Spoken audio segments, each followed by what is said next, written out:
The supplies for this first DIY are super minimal. All you need is a canvas, some flowers or leaves, and parchment paper. So I gathered these from outside, literally went around, picked flowers, leaves, petals, whatever I thought was interesting outdoors, and all you have to do is press them. And how you do this is you lay down a piece of parchment or wax paper, and you lay down your florals or like botanical pieces that you found, another piece of parchment paper on top, and just layer some heavy books on top of it. And I actually kept this pressed for about 4 days under this stack of books you see right here.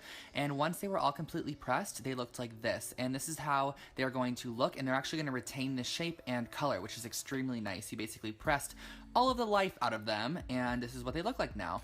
So I layered them on my canvas, found out where I wanted to place them, and just sort of maneuvered it around for a while and found out I love this variation here, glued them down with hot glue, and you are done with your super inexpensive canvas.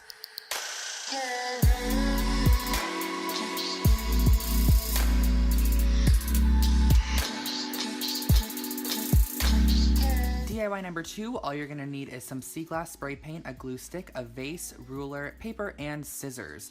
So I absolutely love the outlook of this frosted glass vase. I thought it looked so expensive and very West Elm-esque. And what I did was cut out 2-inch strips from paper and just cut out some triangle masks. And basically, you can cut out any shape you would like out of just regular old printer paper and apply a bit of Elmer's glue stick to the back of that and just let the Elmer's glue stick dry, because once this dries, it actually turns into a slightly tacky but removable masking like piece. It's kind of like a post-it note, if you guys know what that is. It's basically a post-it note. You can put it on there and remove it. So I actually place these down, and wherever the paper is, the spray paint is not going to go on the glass. So I then brought it to a box and sprayed a layer of this Krylon Sea Glass spray paint, which I got at Michael's for about $4 with a coupon code or a coupon, and then you just pull off the little masking pieces and it shows the clear glass through. And I would highly suggest that you also put a mask on the top of it so that the spray paint doesn't get on the inside, but it is removable with acetone, just to let you know.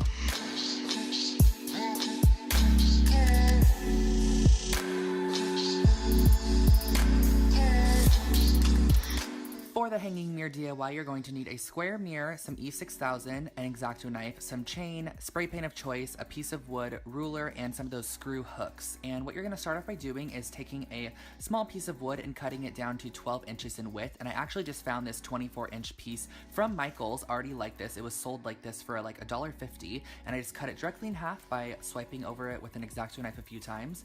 I then proceeded to screw some of these little hooks in that are meant for hanging things on the ceiling or whatever they're meant for. I use them, and those are going to be what's going to hang up the jewelry. And I suggest that you screw them towards the back more than opposed to the front, because it can split the wood, since this wood is very thin. And then after I got those in, I actually sprayed both pieces of wood, even the one with the little screw hooks on it, with this hammered glass spray paint, and then used my E6000 adhesive, which is like super strong industrial cement basically, to adhere down both sides. And this is just going to make sure that they stay super secure on top of the glass mirror. And then I just let that sit for a few minutes, or not a few minutes, I more let it sit for overnight. And then I added on the chain as well using some big globs of E6000 adhesive, and that basically finishes off your hanging mirror with jewelry holder.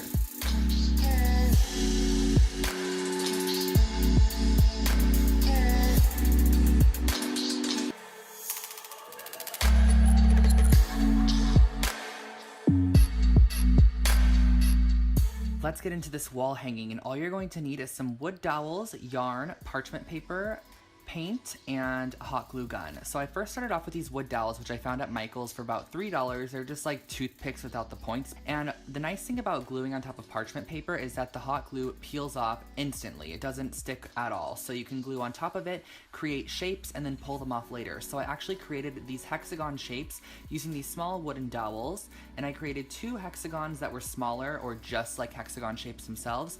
And then I created a larger centerpiece that was actually 3 hexagons connected.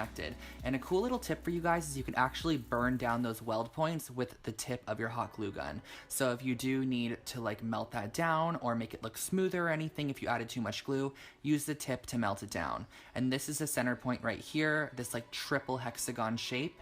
And then all you're going to need to do is take a bit of string, yarn, whatever you wanted to use to attach, and attach your shapes together, and you really have your brand new wall mobile hanging. And I think this would look so cool on a window, on a mirror, on a wall, anywhere you want to add a little bit of extra decor. I also forgot to mention that I actually kept it plain wood over the black paint that I was originally going to do because I liked the wood look much better.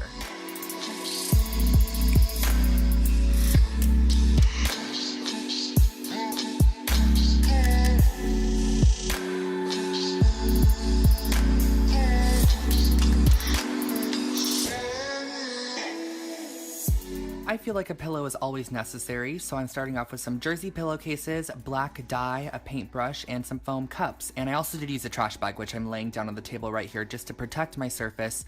And I'm going to lay out my foam cups or plastic cups or whatever you can just dispose of later. And I added a half cup of warm water or hot water to each cup.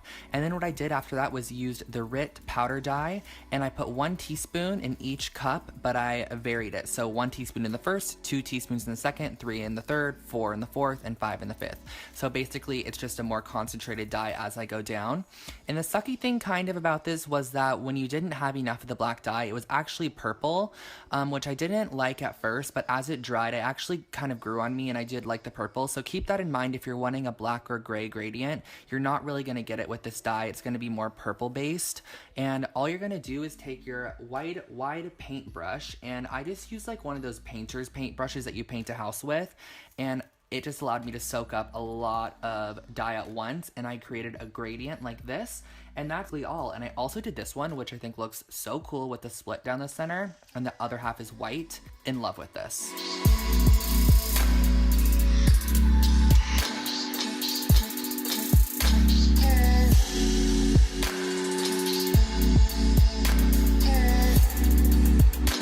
Would you believe me if I told you these coasters costed under $2 to make, and all you're gonna need is some foam core, some pleather fabric, scissors, an X-Acto knife, ruler, and E6000 adhesive. So you're first gonna start off by taking your foam board, and this is literally like that project board you use for science projects, and it's a foam-based one, and you're gonna cut them into 4 by 4 inch squares. I just found that this was the nicest size for a coaster.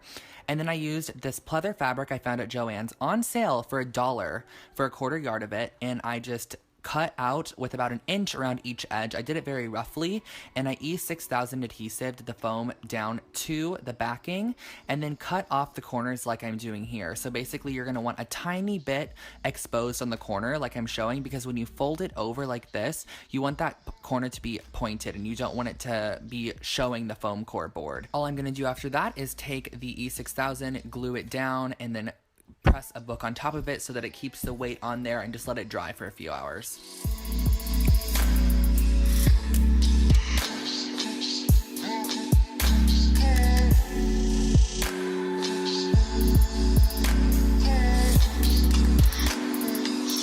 Supplies for this rustic bowl are so simple. All you're gonna need is a glass bowl, some air dry clay, paint, and a paintbrush. So this is the air dry clay. I actually got this at Target in the kids section. It's very easy to work with. I love it. I'm never gonna switch back to normal clay. Plus it dries in the air, which is really nice compared to having to like physically go bake it in an oven, you know?